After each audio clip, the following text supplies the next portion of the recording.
Token दर्शन प्रणालीची प्रथम चाचणीचा समारंभ संपन्न। अध्यक्ष गहिनीनाथ महाराज औसेकर यांची माहिती।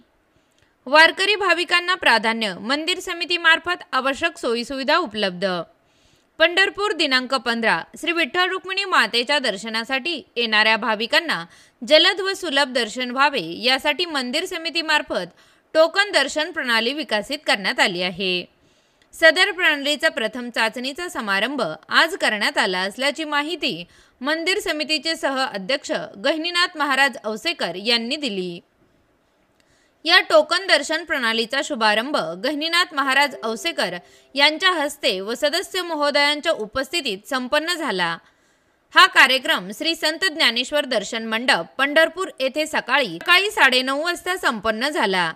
यावेळी मंदिर समितीचे सदस्य शकुंतलाताई नडगिरे, भास्करगिरी बाबा, संभाजी शिंदे, हबप ज्ञानेश्वर देशमुख जळगावकर, ॲडव्होकेट माधवीताई निगडे, कार्यकारी अधिकारी राजेंद्र शेळके, उपविभागीय पोलीस अधिकारी डॉक्टर अर्जुन भोसले, तहसीलदार सचिन लंगुटे, नगर परिषद मुख्य अधिकारी महेश रोकडे, पोलीस निरीक्षक विश्वजित घोडके, व्यवस्थापक मनोज श्रोत्री, लेखा अधिकारी मुकेश अनेचा, विभाग प्रमुख पृथ्वीराज राऊत, बलभीम पावले, संजय कोकिळ, राजाराम ढगे, शंकर मदणे, राजेंद्र घागरे उपस्थित होते।